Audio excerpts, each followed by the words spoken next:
जोहार हजारीबाग आरजी कर medical college को लेकर कोलकाता में जो हुआ है उसको लेकर पूरे देश में आईएमए की तरफ से आज जो है इमरजेंसी सर्विसेज चालू रहेंगी, लेकिन ओपीडी जितने भी हैं पूरे देश में वो बंद करने का निर्णय लिया आईएमए चीफ के द्वारा। और उसी को लेकर हजारीबाग में जितने भी डॉक्टर हैं वो प्रदर्शन पे सड़क पे उतर गए हैं। और हजारीबाग में सुबह से जो है 6 बजे सुबह से लेकर कल संडे सुबह 6 बजे तक जो है आंदोलन चलता रहेगा। एक दिन का पूरा बंदी ओपीडी में है। सदर अस्पताल में किसी भी मरीज को अभी तक देखा नहीं जा रहा है, ये खबर आ रही है। और डॉक्टर को आप देख सकते हैं किस तरह से जो है सड़क पर उतर गए हैं सारे डॉक्टर। हज़ारों की संख्या में आप देख सकते हैं हजारीबाग के डॉक्टर जो है बड़ी लंबी कतार में जो है रैली कर रहे हैं। और उस प्रोटेस्ट में जो है आप देख सकते हैं किस तरह से सड़क पर उतर गए हैं। तो डॉक्टरों को भी सड़क पे आना पड़ रहा है और सुरक्षा का डिमांड को लेकर लगातार जो है आवाज़ उठा रहे थे सारे डॉक्टर। और उसी को लेकर जब आईएमए ने अनाउंस किया कि बंदी होगा तो उसी बंदी को लेकर सारे डॉक्टर जो है उसका समर्थन कर रहे हैं। और समर्थन की वजह से आज सभी लोग जो है पूरे हजारीबाग में फ्लैग मार्च कर रहे हैं। और मार्च में ये डिमांड कर रहे हैं कि जो भी गलती कर रहे हैं, जो भी दिक्कत कर रहे हैं, उनसे जो है लोग मेरे साथ हजारीबाग के आईएमए के प्रेसिडेंट हैं सुजय समंता जी। समंता जी, आज पूरे डॉक्टर जो हैं आए हुए हैं सड़क पे, आईएमए ने घोषणा किया है, क्या चाहते हैं आप लोग और किस तरह का डिमांड है? आज हम लोग बहुत गुस्से में हैं और जो ये नेशनल आईएमए की तरफ से जो नेशन वाइड स्ट्राइक कॉल किया गया उसका समर्थन करते हुए ये जो स्थिति अभी हो गया है ये हमारे लिए इतने अनसेफ है। और उससे ज़्यादा सबसे बड़ी बात है कि आज 9 दिन होने के बाद भी किसी को ना कोई सज़ा हुई है, ना कोई विक्टिम का आइडेंटिफाई हुआ। तो ये जो जस्टिस डिनाइड हुआ ये कहीं ना कहीं जस्टिस हमें नहीं मिल रहा है। हम जिस वर्किंग कंडीशन में काम करते उसका अंदाज़ पब्लिक सोच भी नहीं सकती। रात जग करके पूरा अपनी मेहनत करके जब करते हैं उसमें जब ऐसी घटना होती है हमारा दिल टूट जाता। फिर हमें फिर वो सेवा भावना वाली बात फिर हमें फिर सोचने पड़ता है कि हम जिसके लिए अपना ज़िंदगी निछावर कर दिए वो हमारे लिए क्या करते हैं, उनका रिस्पॉन्स क्या है। इसलिए हम ऐसे बोलेंगे कि ये जो मेडिकल एसोसिएशन आज बहुत गुस्से में और वो मांग करता है कि हमें कोई ठोस कदम दिया जाए। ये एक मेडिकल प्रोटेक्शन एक्ट कितने सालों से हमारे गवर्नमेंट ने इसे डिले किया जा रहा है, क्या वजह है, क्यों डिले किया जा रहा है? ये तो हमारा राइट बनता है। वही काफ़ी दिनों से ये चल रहा है तो क्यों नहीं लागू किया गया? और क्या इसमें जो मुख्य जो है धाराएँ लगती हैं, अगर डॉक्टर के साथ कोई कुछ करता है तो वो कड़ी स्टेप्स क्यों नहीं ली जा रही है? ये प्रोटेक्शन एक्ट से हमें सबसे पहले होगा कि हमें एक कानून मिल जाएगा हमें बचाने के लिए और साथ में पुलिस प्रोटेक्शन भी मिल जाएगी। लेकिन किसी कारण से वो लोग ऐसे इसको हेजिटेट कर रहे हैं। कहीं ना कहीं उनमें ये वो डिटर्मिनेशन नहीं है हमें प्रोटेक्शन देने के लिए। और एक चीज़ मैं यहाँ आपको बता देता हूँ कि देश का हमारा जो तरक्की जो पिलर्स अगर देखा जाए तो हेल्थ सेक्टर एक बहुत इंपॉर्टेंट पिलर है। अब लाखों इंडस्ट्री बैठा लो, अब कितना भी फॉरेन इन्वेस्टमेंट ला दो, लेकिन अगर आपका हेल्थ सेक्टर चरमराया हुआ है तो वो कंट्री कभी नहीं प्रोग्रेस कर सकता। अब कोई भी डेवलप्ड कंट्री में जाके आप देखो, यूएस यूके कहीं भी जाके यूरोप में जाके देखो, वहाँ के हेल्थ सेक्टर में और उसका हम लोग सोल्जर्स हैं, हम लोग सेवियर्स हैं और हमें ही नेगलेक्ट किया जा रहा है। तो हम लोग बात कर रहे थे हजारीबाग के आईएमए प्रेसिडेंट जो हैं सुजय समंता जी से। उन्होंने बताया जो कमियां हैं, किस तरह की कमियां हैं और किस तरह की सुविधाएं जो है मेडिकल प्रोटेक्शन एक्ट के बारे में भी बात कर रहे थे। तो आप देख सकते हैं चाहे सीनियर डॉक्टर हो चाहे जूनियर डॉक्टर हो, सभी लोग जो है आज सड़क पर उतर गए हैं। और फीमेल स्टूडेंट हैं मेरे साथ, आप लोग देखा कि सड़क पे उतर गई हैं, लगातार डिमांड कर रही हैं। जो डिमांड है क्या वो फुलफिल हो रहे हैं आप लोगों कहने से कि ऐसे ही चल रहा है? देखिए, फर्स्ट ऑफ ऑल हमारा डिमांड है कि आरजी करके जो विक्टिम है उनको फुल एंड फ्लेजेड जस्टिस मिले। दूसरा, कल जो हमारे सीनियर डॉक्टर के ऊपर अटैक हुआ, आज वो थे, कल वो थे, कल को हम भी हो सकता है। यू नेवर नो, कुछ भी हो सकता है। हमारी सेफ्टी के लिए we want proper protection, proper security.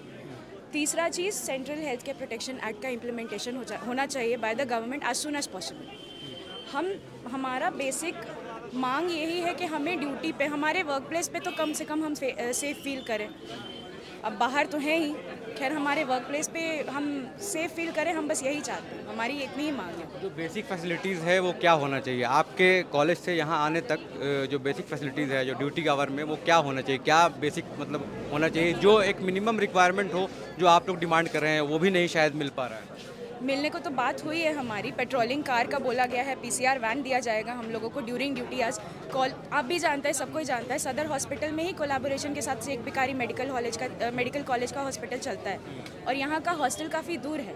Blind spots बहुत होते हैं वहाँ पे, नशेड़ी भी अपना जमघट लगा के बैठे रहते हैं। हम चाहते हैं गर्ल्स हो बॉयज़ हो, इरिस्पेक्टिव ऑफ जेंडर, सब सेफ फील करें, कम से कम उस डिस्टेंस से इस डिस्टेंस को कवर करने तक। हम बस यही चाहते हैं। जितनी बात हुई है अधिकारियों से, सर की, मैम की, जो भी बात हुई है, उनसे ये आश्वासन मिला है कि हमें एक पीसीआर वैन दिया जाएगा पेट्रोलिंग के लिए हमारे ड्यूटी आवर्स के टाइम। आप जानते हैं डॉक्टर्स की ड्यूटी ऐसी होती है कि इमरजेंसी में कभी भी बुलाया जा सकता है, तो आते हैं लोग, ठीक है। और अकेले आना बहुत रिस्की होता है, रात को अगर 11-12 बजे बुला रहे हैं, बहुत रिस्की होता है। हम बस यही चाहते हैं कि एक पेट्रोलिंग कार हो साथ में, स्ट्रीट लाइट लगनी चाहिए, ये तो खैर एडमिनिस्ट्रेशन देखेगा, स्ट्रीट लाइट लगना चाहिए, बहुत ये बेसिक नीड है। यहाँ पे डॉक्टर ड्यूटी रूम प्रॉपर होना चाहिए। बस सबसे मेजर एम हमारा है central health care protection act का इम्प्लीमेंटेशन होना चाहिए।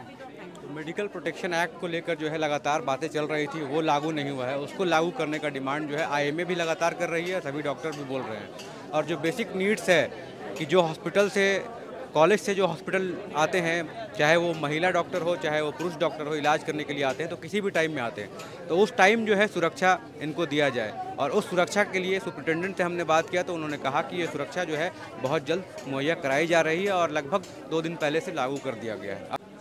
हाँ, मेरे साथ SBMCH के सुपरिटेंडेंट हैं, उनसे जानेंगे कि आखिर क्या फ़ैसला लिया गया है इतना प्रोटेस्ट के बाद। सर, किस तरह का फ़ैसला लिया गया है इस प्रोटेस्ट के बाद? नहीं, अभी तो हम लोगों ने लिखा है, SP DC महोदय सबको लिखा है, तो अभी तो उन लोगों ने माने गार्ड वहाँ से पेट्रोलिंग भी रेगुलर हो रहा है हमारे यहाँ, हॉस्टल से लेके हॉस्पिटल तक में, और कुछ एक्स्ट्रा गार्ड हम लोगों ने रखा भी है, 17-18 गार्ड होम गार्ड के अलावे। और अभी एक्स आर्मी मैन के लिए हम लोग बात कर रहे हैं, उसके लिए प्रस्ताव भेजेंगे हम लोग DC मैडम के यहाँ। अगर रिकमेंड हो जाता है तो फिर रखेंगे उसको भी। और यहाँ से इमरजेंसी गर्ल्स स्टूडेंट्स के लिए यहाँ से 8-9 बजे जो ड्यूटी समाप्त होता है इन लोगों का, तो इसके लिए हम एम्बुलेंस की व्यवस्था रोज़ कर रहे हैं। अच्छा, यहाँ से हॉस्टल एम्बुलेंस छोड़ देगी, ठीक है। और वहाँ से अगर जिनकी ड्यूटी नाइट हो, अभी नाइट ड्यूटी हम लोगों ने मना कर रखा है गर्ल्स स्टूडेंट्स का, और ऐसे भी बॉयज़ लोग नाइट ड्यूटी करते हैं, और इन लोग का मॉर्निंग और सेकंड शिफ्ट में ड्यूटी हम लोगों ने रखा है। तो अभी तो यही चल रहा है। तो ये सारी चीज़ें इम्प्लीमेंट मतलब अभी से? एम्बुलेंस तो हमने परसों से ही एम्बुलेंस की सुविधा लगा रखी है, प्राइवेट गार्ड भी आ गए हैं हमारे, ज्वाइन कर लिए हैं। उन लोगों को अभी 1-2 मीटिंग हम लोग करेंगे कि कहाँ कहाँ उन लोगों को तैनाती किया जाए। अभी इमरजेंसी में हम लोगों ने 3 गार्ड रखा है नाइट में। ठीक है सर, एक छोटी सी घटना जो होती है हम देखते हैं लगातार कि परिजन जो है वो बहुत उग्र हो जाते हैं और डॉक्टर पे हाथ छोड़ देते हैं, डॉक्टर पे अत्याचार करते हैं। इसको लेके आप हज़ारीबाग की जनता से क्या अपील करना चाहेंगे, कैसे बिहेवियर करें और क्या है एक्चुअली में, क्या डॉक्टर सच में जान लेना चाहता है, नहीं लेना चाहता, कैसा ट्रीटमेंट इस पे? तो मान लीजिए कि डॉक्टर कभी किसी का जान लेना नहीं चाहता है। कल भी ये उठा कि डॉक्टर जो लोग मारे उन लोगों को हम लोगों ने डेलोना और टेटवैक का इंजेक्शन दिया। कुछ लोग बोला कौन सा इंजेक्शन दिया? कोई भी इंजेक्शन अगर पड़ रहा है तो 6 घंटा के अंदर उसका असर होगा। चूँकि चोट लगी है तो डेलोना और टेटवैक तो देना ही चाहिए। तो उन लोगों ने हमारा ही डॉक्टर उनको इंजेक्शन भी दिया ना। और डॉक्टर कभी बुराई, डॉक्टर के लिए ना कोई नेता ना कोई अभिनेता ना कोई VIP, आप कितना हो फ़ोन करवा लें, उसका ट्रीटमेंट वही है, क्योंकि ट्रीटमेंट गाइडलाइन है, प्रोटोकॉल है। तो डॉक्टर तो हमेशा मरीज़ की सेवा में ही हैं और मरने वाले को कोई रोक नहीं सकता है। और 70 इयर्स के वो वृद्ध थे, पहले भी एक बार यहाँ आए थे 4-5 दिन पहले। अच्छा। तो उसके बाद उनको बोला गया था कि ये बीमारी है, इसका इलाज बहुत है नहीं, लेकिन इमरजेंसी में उन लोगों ने लाया और उसके बाद डेथ हो गया। अब परिजन का उग्र होने का जहाँ तक प्रश्न है, तो किसी का भी डेथ होता है, बीमार होता है, तो वो उग्र हो ही जाते हैं। लेकिन संयम तो रखना होगा ना जीवन में। कोई भी उतना उग्र, आखिर समाज है, सामाजिक प्रथा के तहत ही हम लोग काम करते हैं, तो उसको तो मेंटेन करना होगा। तो आम नागरिकों को भी वो मेंटेन करना होगा।